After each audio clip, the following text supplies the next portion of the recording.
is Scott with Bloodline Media reporting for NU Films Spooky Empire 2022. I am here with gentlemen that are been patiently waiting for my occasional snafu, but these guys are here with a full feature-length film, The Welder, and of course I've already got a shirt. So gentlemen, I'm gonna let you guys talk because it's more about you than me.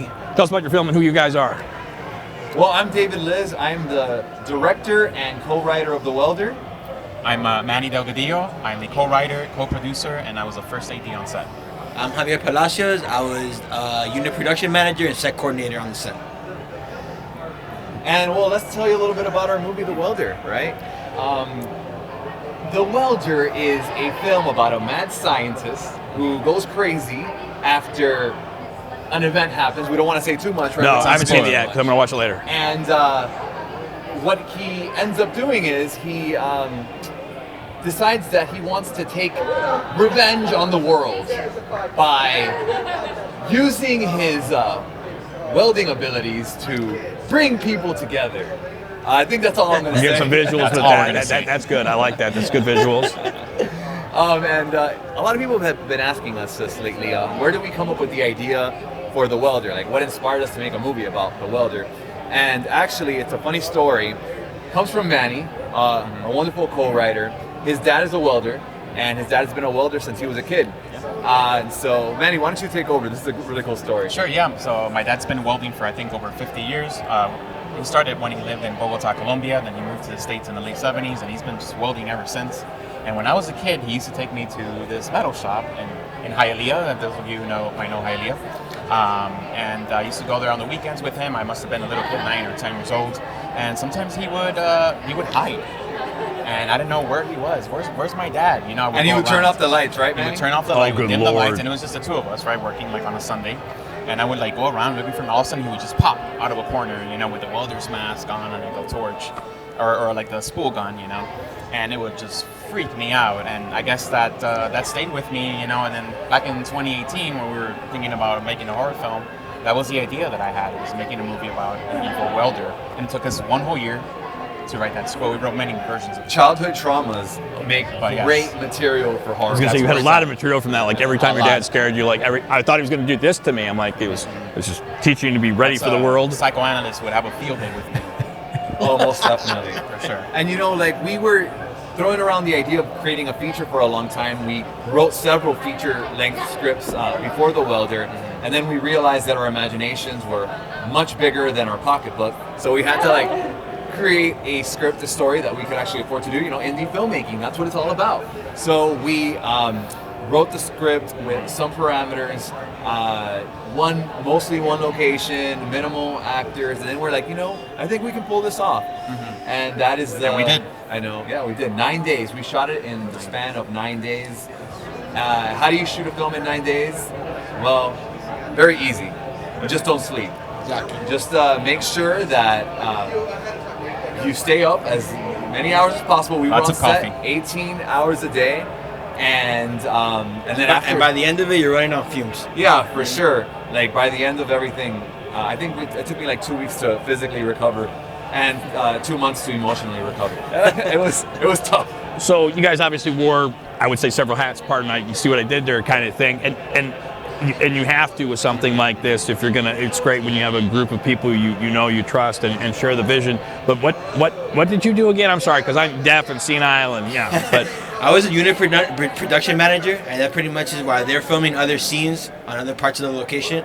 I'm just making sure that other locations for the next shoot and the next scene are ready to so go. a critical role. I mean, because you guys show up, we all wore different hats. So we all did a little bit of. So it's your fault something's wrong when yes, they get there. they always blame me. We always blame. I'm the scapegoat. We still blame And when it goes well, maybe it's like, well, but there was that coffee. One of the most commonly screamed phrases on set was, "Javi, what did you do now?" That's good. And in the end, they're like, "Man, you were so great." It's like, but every day for 9 days, you guys beat me to death, and you know. But it was worth it. It was worth it. Yeah, and it's great working with these guys. Thank you. You guys have any social media that we can share for the viewers? Check us out on Instagram at The Welder Film. Also www.thewelderfilm.com. Check us out. We're being distributed by Terror Films, so the film will be coming out in the next couple of months. and you can check it out and check out our Instagram, all our posts. We try to keep everything up to date. Can they get merch? Can they get a You shirt? can get our merch on our website. Great shirt. Welderfilm.com. Big shirt guy. This is a great thing. Man, baby. It kind of looks Welder like style. I'm gonna get it wrong. It's where my intelligent daughter keeps me grounded. Hey, wait, who was the? Vitruvian Man. Yes. Da Vinci. Da Vinci. See, I was drawing a blank. I almost said somebody else and been like, man, this guy does not get out of that. But You got a Picasso? yeah, exactly. Or Van Gogh's, or an ear missing there or something. But More than near missing. does look. I like the welder helmet. So, any last words you have? It always sounds very ending at a horror convention that you guys have before we sign off for now. You know, good parts are hard to find. That's a line from the Welder. I was thinking there's a plan. Where's there? Good parts. Yeah. Could be parts of. I do Maybe like that's that. another clue as to what the Welder's about. You better make sure you watch it. So thanks again for sticking with us and hang out for the interview. And again, congratulations on your film being featured here in Spooky Empire's Film Festival. And I guess unless I screw something up and ask them to film for a second time, because it certainly wouldn't be a third, I'm going to quote my daughter and saying, until next time, stay weird. Bye, everyone. Peace. Thank you. Peace. Thank you, gentlemen. Everybody, it's Scott reporting for NU Film Spooky Empire 2022, and of course we're at the film festival here, and I've got yet another film festival creator who actually has two films that's being showcased in the festival. One is called Mask, and the other one is called The Boxer. The Boxer. So welcome, congratulations Thank you, on having your thank films in here. Can you tell us a little bit about your films? The Boxer is something that I did this year. Everybody asked me what I always want to do at the beginning of the film, something to challenge myself. I said, I want to be in an elevator. Oh God. So everybody says, why do you want to be in an elevator? I said, because I never did one before, so I want to do it. So everybody said, okay. So I built it. It cost me about $2,000-$3,000 to build it. So you built an elevator set for yourself? Yeah. Nice. The reason for that is because I figure it will be soundproof. Yeah. And lighting, you can change it, so any story that I can make, it would be a good thing to have the audio. Oh God, and yeah, the you can thing. do that. Yeah. So then I said, okay, I don't have a story yet. The actor I met, he said, hey, you look like a boxer. I'm going to use it as a boxer. I said, cool, you want to be in the film? Great. I got this lady say, oh, you look like a lady in black. Can I put you in the film? God. So once I got all the actors that I wanted, I wrote the script. I said, okay, let's film. So I got the cameraman, everything ready. We filmed it. Yeah, and it's called The Boxer now. Oh, that's crazy. So it's not a real elevator. It doesn't go nowhere. Right. But it looks like it's a moving elevator, yeah. That's always a claustrophobic thing for me to get stuck in the elevator. So Yeah. I definitely want to watch that because I watched that movie years ago. It doesn't matter. But Yeah. anything with an elevator, I watch because I'm like, because There's it's so many terrible. movies. There's so many elevator movies I see. Very few are good. Well, The Devil wasn't bad. Yeah, it wasn't that bad. Because I thought, nah, maybe it's the old lady. I'm like, nah, Yeah, and then it was, and I'm like, yeah, maybe. Yeah. But I'm looking forward to yours. And then the other one was the Mask. Mask. Yeah, that one I did last year. It was a 40-hour film challenge. And I told everybody, it's like, look, I really want to do a good film. I don't care how many people I have. I got a story. Let's do this in 40 hours. We did a 40-hour film. It's about a guy that gets kidnapped, and they torture him and all that stuff to try to get combination from the safe. Oh, good Lord. The funny thing about it was 40-hour film, and it won first place. And going to festivals and everything like that, everybody loved it. And I was like, well, glad, I'm happy, That's great. Because I'm normally known for 40-hour films. So I don't allow 40-hour film, but I think Mac was my first 40-hour film that was like a real short film. And then The Boxer is the one it's a real short film. But it's not a 40-hour film. I thought about it. I did the elevator and stuff, so I was ready for it. That's fantastic. You got anything upcoming that people can be looking forward to, or? Well, I do artwork, so I do a lot of artwork at different conventions. So I do a lot of horror convention art. And I got this movie that I'm working on, which is my biggest one. My biggest money making that I'm going to spend money on that stuff. It's called Allele. And it's about Allele that comes to life. Oh, God. And, well, yeah, it's everybody says, do you only make creepy stuff? I said, yeah. That's great, though. I love I it, yeah. think That's what I do. dolls, Yeah, freaky it's a deaky creepy dolls doll, just boy. freak me out. I watch it because I'm like, it's like I have to watch it. Like it's So I just like horrible. Guillermo del Toro and that stuff. I love his stuff and everything like that. So I want to do something kind of magical but still creepy at the same time. So it's something different. that all my horror stuff that I've done. So I think people will like it, but I'm ready to start filming. Oh, that sounds great. No, I'm looking forward to. It's just the freaking news. I still want to see the elevator thing, but now you're talking about I'm like, oh gosh. Oh yeah, everything's So, creepy with me. is there some social media? That's great. You're right up my alley. Social media that folks can follow you on, anything that you put out, maybe if they're not in the film festivals, that they can actually see they your can work? go on Facebook, on Felix Matos. They can go on Instagram. Oh, I got a website. It's called FelixMatosArtist.com. Okay. And my production company is Pumpkin Production. Nice. So I started making films, so everything that I do is just, I got the props, the wardrobe, and everything like that. So yeah, that's where you can that's pretty great. much find me, yeah. So I always ask this question now, but it always sounds, I think it's appropriate, because I always say, any final words, because usually that means something more, but we don't want anything bad to happen to you. I can't even say it. The finalist, I'm gonna have to come up with something else. We'll just zip right through that. But before we sign off today, Felix. Okay, yeah. Well, I said for people who want to make a film, all you need is a camera and an idea, a story that you're really into it. No Yes. matter how expensive the camera is, no matter how cheap it is, stuff. If you have a good story and you know how to tell it well, Yes. it will come out great. No, that's the thing, is really having the right story, Yes, and then the right eventually, story is the most and important you put thing. it out there. Yeah. I know guys that spend money, like tons of money to make a movie about 1 hour long about pot. I know another guy that spent 35 cents buying little cups, and he went to a high school and make a horror movie with cup. Funniest thing ever. Yeah. So it doesn't matter what you do, just keep making film, and that's the only thing you can do. That's how you progress. That's how you're gonna get better. Yep. Fantastic. Well, thanks for taking your time and waiting for me today as we've been setting stuff up, and I appreciate your patience, and congratulations again, not having one but 2 films featured in the festival this year, and good luck to you. And my daughter, who's not here, but she will be eventually, so she would usually say, until next time, stay weird. All right. Thanks, Felix. Thanks, man. I appreciate your Anytime, patience, man. man. Thank you so much. Thanks for everything. It's Scott with Guru Reviews reporting for NU Film Spooky Empire 2022. We are, of course, in front of the film festival area where the creators are coming out after the panels where their films are being shown. And I have Jason here, who had filmed one of the films that's being featured today called Allele. Yes. And Jason, welcome to the festival. Congratulations for being here. And can you tell us a little bit about it, please? So Allele is a sci-fi thriller. The concept of the project was to see if I could make an entire film by myself. So I'm in it acting against myself. I saw that one. Did you see that one? I tried to. I'm sorry. I don't mean to interrupt. No, I'm going to you're shut fine. up. I'm shut up. You go ahead, because No. I remember I tried to watch everyone I could so I Yeah. could ask specific questions. But you go ahead. So I was a cinematographer, the director, the writer, the editor, the visual effects artist, and I just wanted to see, what I could create by myself. After what happened with the pandemic, and we were sitting there twiddling our thumbs, not being able to really create and collaborate with people that we wanted to. So earlier this summer, I kind of had a similar situation. I had a block of time where I was supposed to go somewhere with some friends on vacation, and one of them got COVID, so we canceled the trip. And I had 2 weeks to do nothing. And I was like, you know what?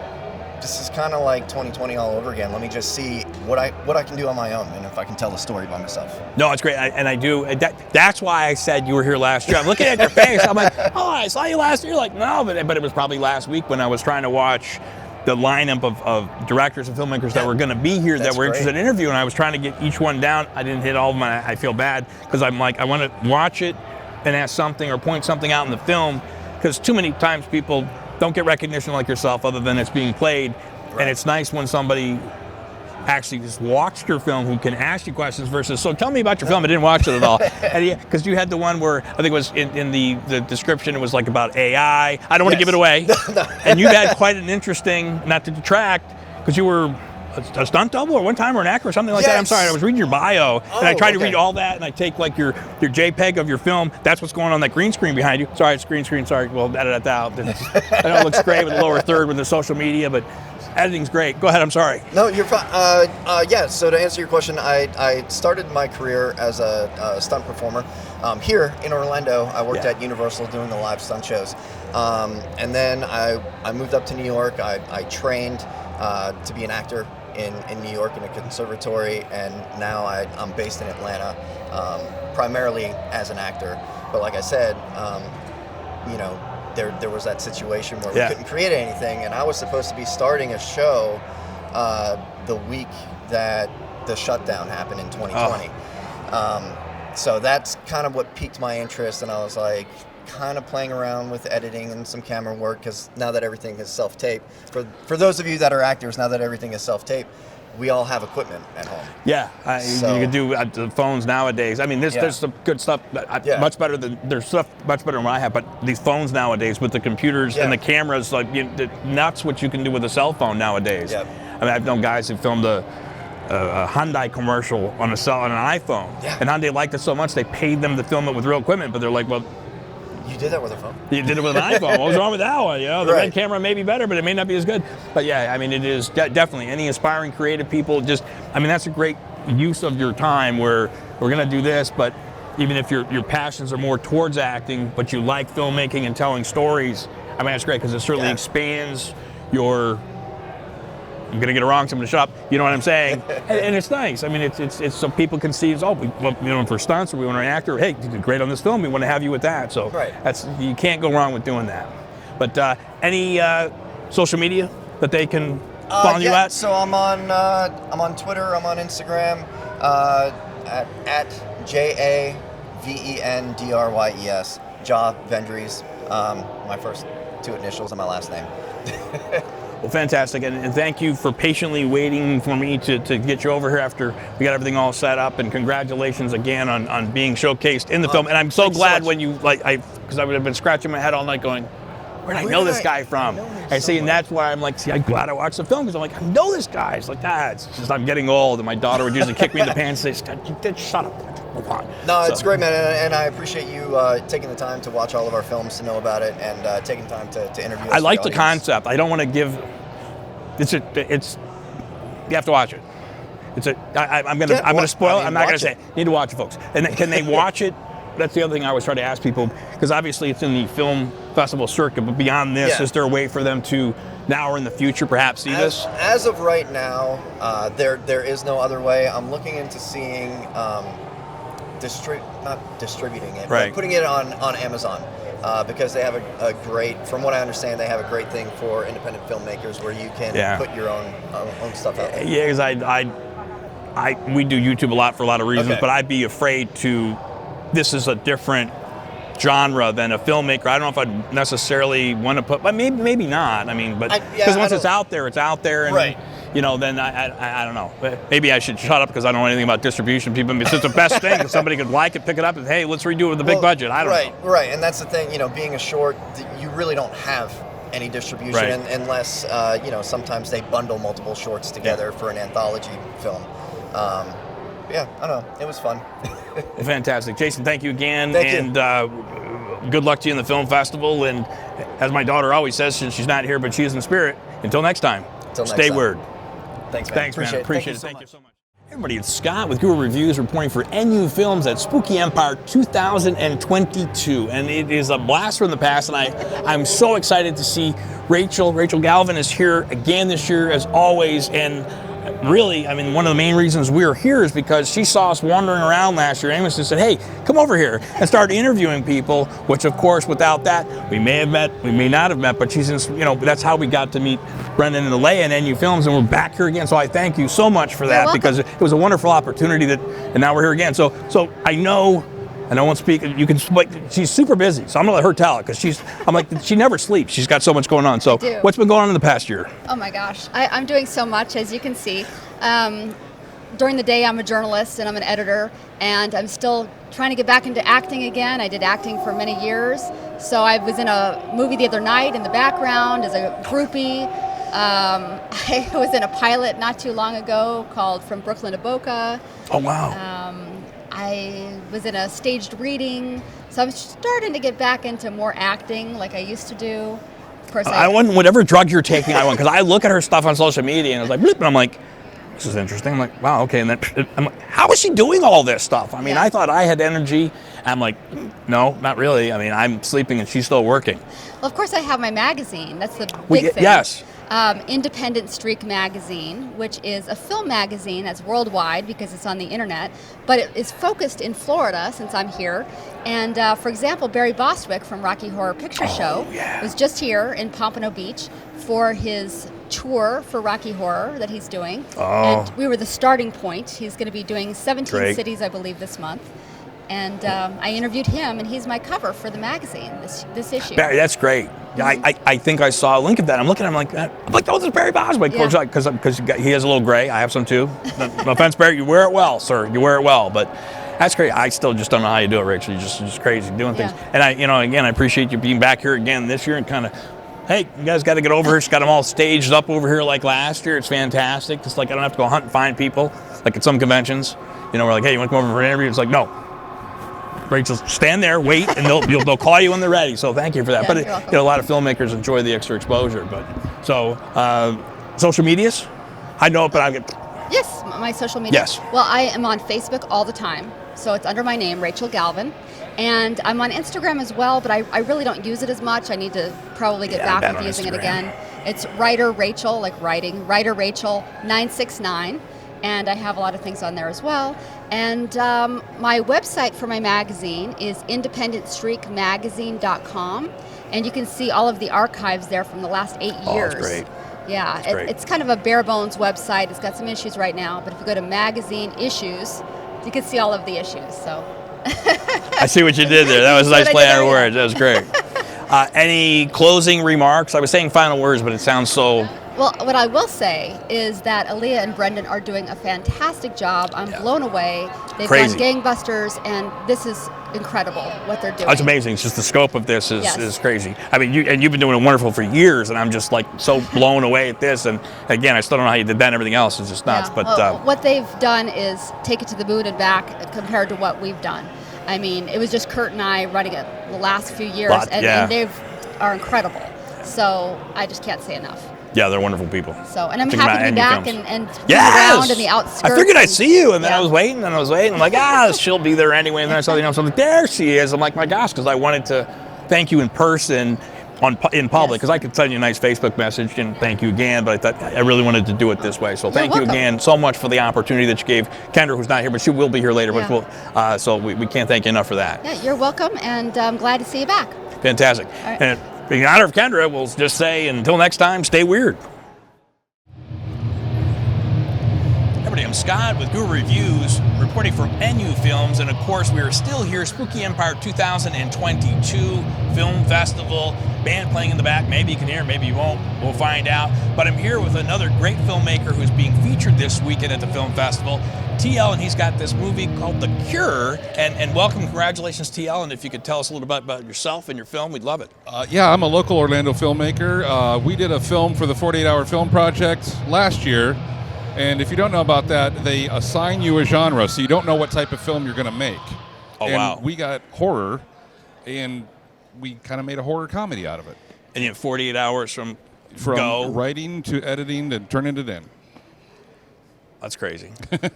That's not, but that you definitely have to have your stuff together. I'd still be doing something probably in post for that or pre. But and that was last year. This is different this year. The Cure. No, The Cure, we made it last year, and this is kind of at the end of before its that. run. Yeah, I got into Spooky, and I'm really glad to be here because I've never been to Spooky Empire before, and this is day one, and it's already fantastic. So I'm glad to be here. Yeah, no, and Allele really took it to the next level because normally you have these things, you get in, you don't, your film's up, and it's kind of like, and there you go, you wanted to worry it in. And she really wanted to make sure that the filmmakers at least had some exposure, were recognized, had the opportunity to have something like this where we can put it up and get anything you're working on in the future coming up here that we need to look for?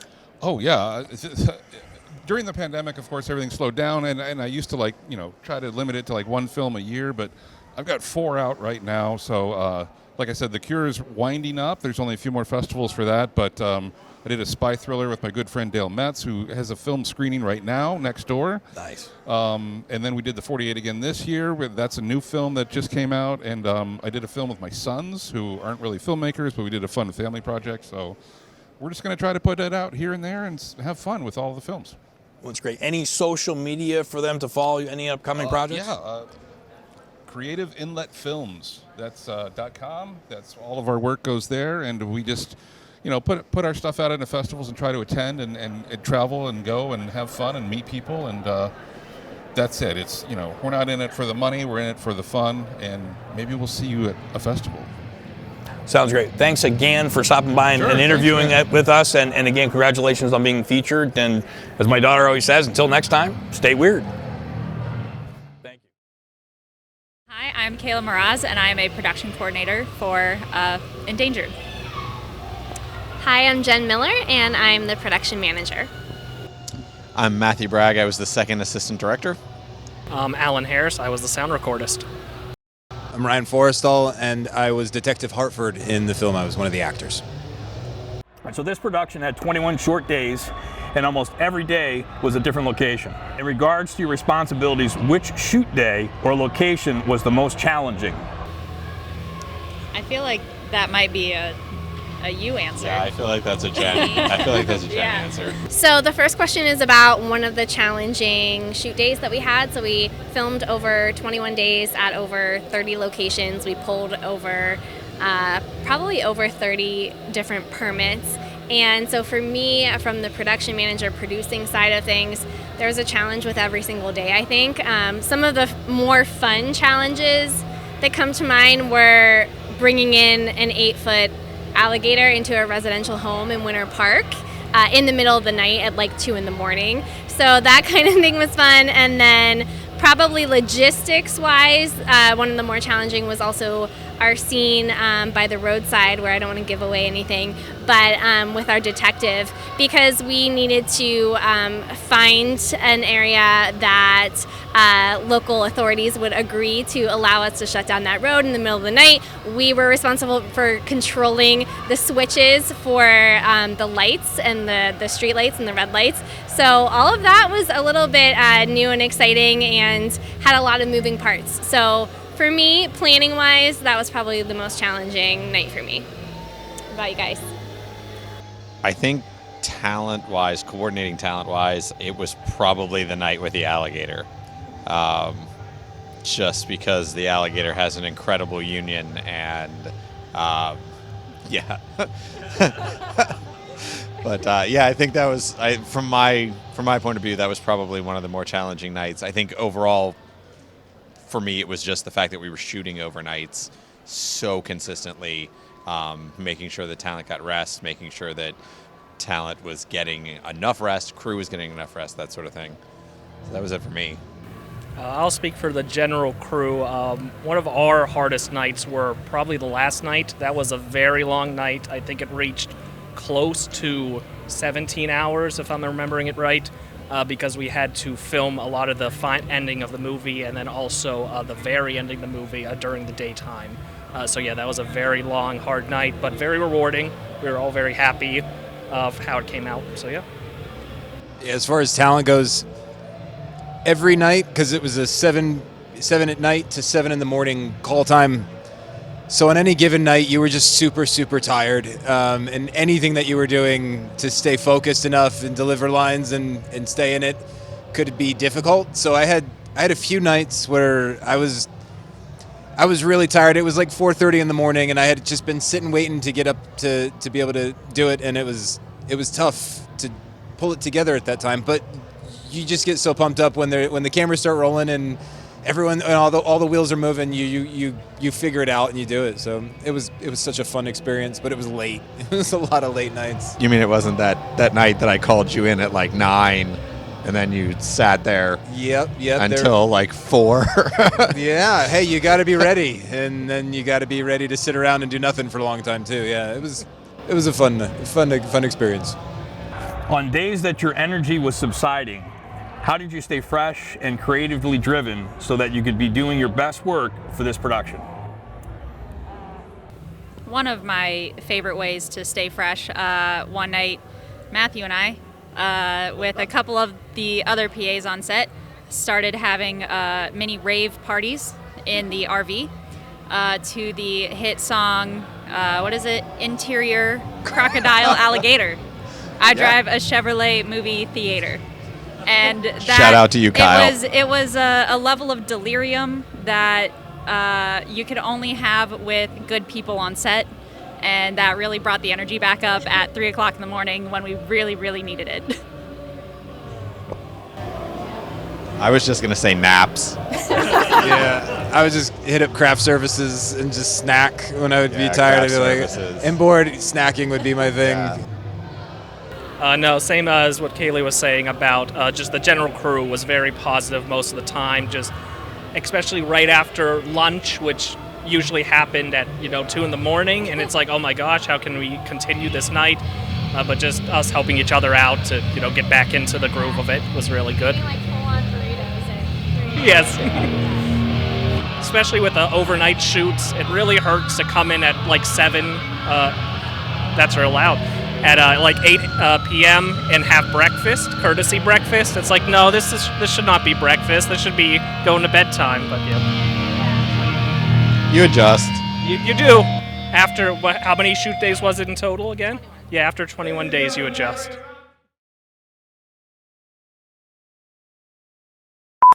Alan, you represent the entire sound department. That's pretty incredible, as it is, and obviously we just experienced how important sound can be. And to your credit, the final sound mix includes less than 5 ADR lines. For those who aren't familiar, ADR is the process of re-recording actors' dialogue after filming to improve the audio quality or reflect changes, and it's commonly done. What are some of the tips you have for sound recorders who may be in a similar position? Ooh, that's a hard one. So my most challenging was definitely our process trailer.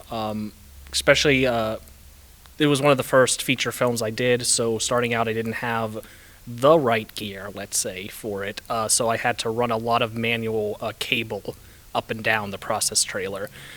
So in the specific instance I was having with really low or not good radio frequency for my wireless mic, my talent, just get that transmitter as close as possible, even if that means running 150 foot of XLR per microphone. So yeah, a really big Amazon order that day. One of the busiest scenes we had was definitely, without giving anything away, the scene in the party house with the alligator. There was a lot of talent and limited amount of mics, so a lot of changing things on the fly as the solo sound guy kind of had to be on top of talent and where they were going and who didn't need to be seen. So that was pretty challenging as well. Matthew, a second AD, your role was critical to keeping production on time and people moving. And we moved a lot. What skills do you think are most useful to your work as a second? Ooh, I would say a lot of it starts with people skills.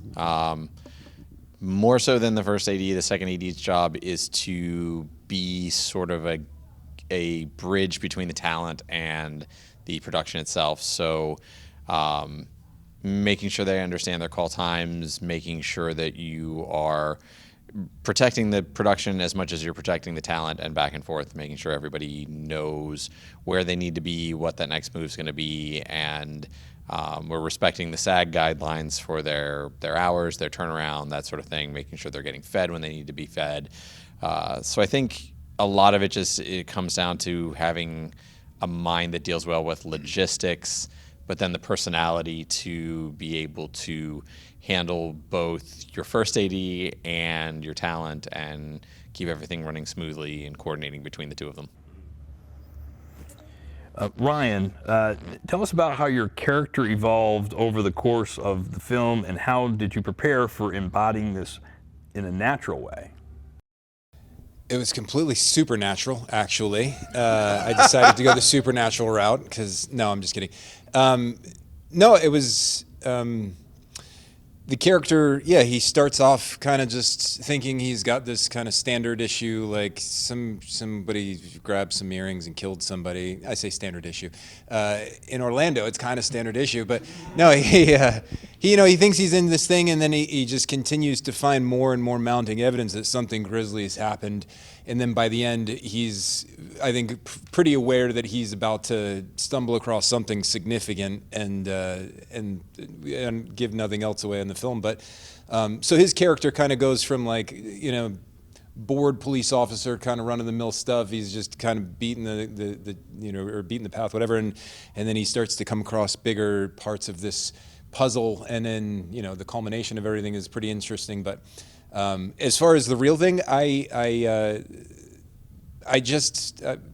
most of my family was police officers. I did draw on a lot of their like things that they used to do to try and like think about stories that they would tell about experiences they'd have and try and think about how that would make me feel and just try and get in the head of a police officer. But I will say that this was very early on in my acting career.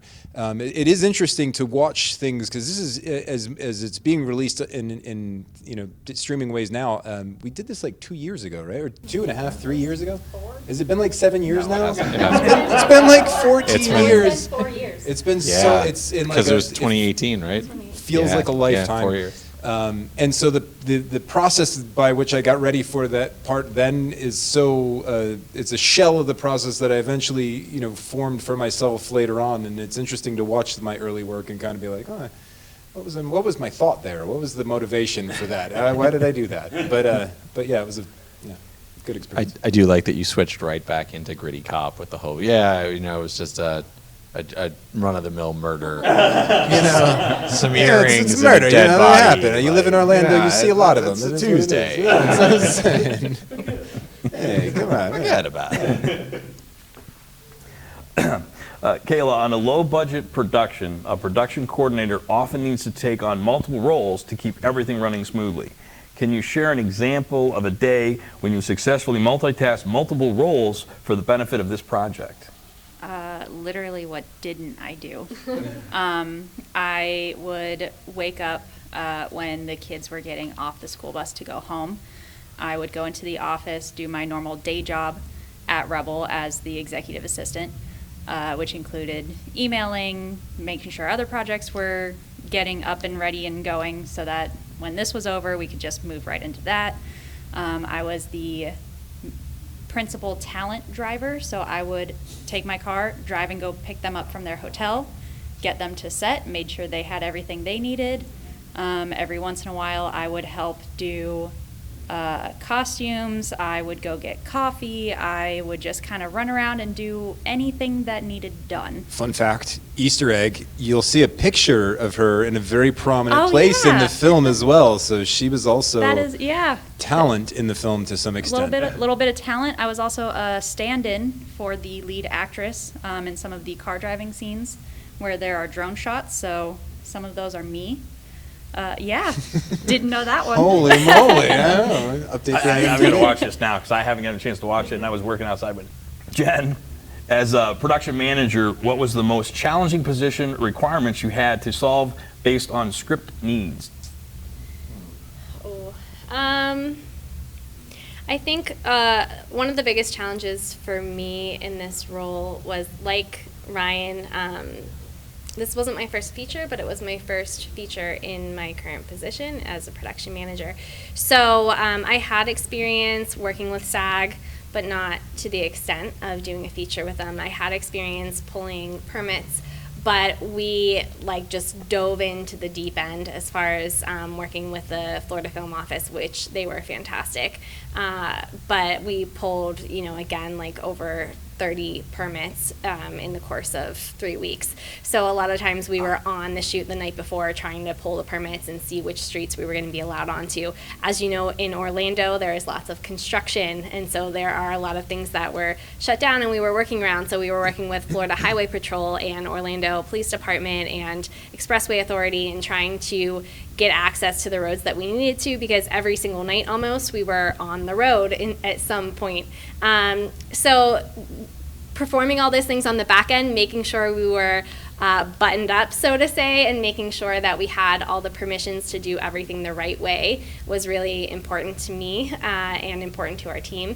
So that was definitely a challenge. And then from there, just the schedule, like we've all been talking about, working the overnights and juggling that. So like Kayla, a lot of my responsibilities were being the liaison with other offices, other departments, and other locations or people that weren't working overnights. So when we would leave, set or leave location, we would have to then start making the calls at 9 a.m., 10 a.m., and be on the phone getting those permissions to be at the next spot. So that kind of thing. And then I'm a teacher as well. I teach full-time. So I teach at Full Sail University in Winter Park in the digital cinematography program. So fortunately, our program is online. We teach students from all over the world. So I would be teaching during the days and then filming at night. So all of those things, you know, threw a lot of challenges at us, but with the team working together, with the group of people that we had, with the amazing script that we had, it was so much fun, and it just really all came together. So I'm so proud to be a part of it. Oh, yes, please. Yeah. No, you cannot. We're done. Sorry. Real quick, just speaking about Full Sail, a lot of our crew were Full Sail students or grads or like me. I worked there before I went there, and now I'm a grad as well. And so I just wanted to shout out Full Sail for being awesome and allowing us to be able to create this film. And it brought a whole bunch of cool people together. Absolutely. Absolutely, yeah. Yeah, you guys are awesome. May I ask Glad- a question glad to that's see not you. on the script? I mean, you can just all file out. Yeah, go not for it. answer it. I can cut it out. Oh, no, I'm 'Cause here to hang out. Every year we try to ask different questions. At least my daughter and I do. But everybody I've interviewed today, I've asked. I said that the film industry is a large body of work, just multiple roles in it. And I can remember the first time I caught the film bug at age 4, 1977. I know I aged myself. Star Wars. I know I wanted to be a creature creator. Now, my path has changed multiple times, but I've always been involved in some way in the film business. So I wanted to ask everybody, each of you individually, if you don't mind, do you remember when you got the film bug a bit? And are you on the path where you wanted to be? Are you in your journey still? Or it's just kind of, you know, I was going to be a creature creator. I do this wonderful thing with my daughter. So, I mean, I'm happier now than making monsters. Yeah, like, go ahead. Yeah. I'll go ahead and start that one, and we'll just go on down. Growing up, my best friend, she was always been an actress, and so our whole thing is like, I was going to be the Tim Burton to her Johnny Depp. So I was going to be the director, and she was going to be like my go-to actress.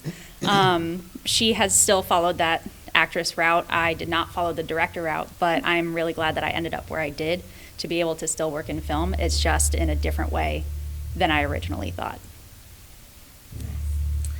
So for me, when I caught the film bug, it was when I was in high school, thanks to a very special teacher. His name was Mr. Nagel, and he just inspired us, and he showed us different films and told us about them. From there, I got my very first job working at Hollywood Video. I was the rewind specialist. I'm going to date myself, but it was all VHS tapes. Be kind, rewind. At the time, Be Kind, Rewind. So with that job, though, I was able to rent any film, as many as I wanted to, every single night if I wanted to, for free, and just start watching, pouring through films, find out what I liked, what I didn't like, and from there just took it forward, and, you know, super happy to have continued that career and be doing the work that I do. My answer is going to be completely different. I grew up wanting to be an engineer. I went to college to be an engineer. I worked as an engineer. And then I took some time off and worked at Disney as a costume character. Which one? I would say I was very close friends with Tigger. We were of one mind. Thank you. My roommate at the time, who I worked with there, went to Full Sail. Shout out to Ty Hunt. Love you. I helped him on a bunch of projects, including hosting an hour-long TV show that he somehow talked me into, and that would be where I ended up catching the film bug. So probably around age 35 for me. This is definitely not where I thought I was going to end up, but after getting into it, I would definitely say I'm on the career track where I love what I do. I'm starting to first AD things now. Definitely enjoying it. Could not go back. Love the people that I work with. Love the community that I found. So, yeah, I was a little bit later, but still found my way here to you guys. Awesome. So mine was pretty early, about 4 or 5. I saw Jurassic Park. Favorite movie of all time. Always knew I wanted to make movies.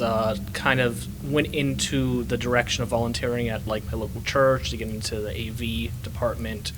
Eventually went to school for it at Full Sail. And then that's when I found out, you know what, it's more than just making movies, it's just being part of the team who's creatively making honestly anything. So growing up, I thought I would be making more movies, but I've kind of grown that into more, no, I just like to be part of the creative process no matter what that is. So I'm very happy on my track, and I'm excited to keep going. Yeah, I wish I had a really good story here. You know, when I was young, I did some theater acting, and I learned the reward of if you put the time in and you learn this thing and you do it, that people will give you attention that's positive, and you get these accolades, and it was like, wow, this is great. And that feeling of the nerves that you'd get before you'd go out was so contagious. Like I became kind of addicted to it, because it's like just before you got this flood of like, oh God, and then you're like, I forgot everything that I was supposed to remember, and it's this awful feeling, but then you go out and you do it, and then everyone's like, oh my God, that was so great. So I had that taste of it when I was young, and then I lived a lot of life that didn't involve acting, and then someone in my life that is a great guy, I didn't see him as a particularly talented actor type of a person, but he was doing it. He was going out and he was doing these things, and he was talking about all of these fun experiences he was having, and I'm like, God, that should be me. I don't know why he's out having the fun. And so I got headshots, and then I got an agent, and then I went to an acting class. It was ArtSake, and Yvonne Suhor, rest in peace. She was an amazing woman, amazing instructor, and she really made me fall in love with the process of, not, you know, because I wanted to be in films. I thought that was like the goal, was to just be in films, but it's not. It's to like be able to deliver the performance to be in a film, because being just in a film but not being proud of your performance is almost a shameful thing that you're going to be hurt by. But she really did make me fall in love with the process and how deep you can get into it and how beautiful it can be.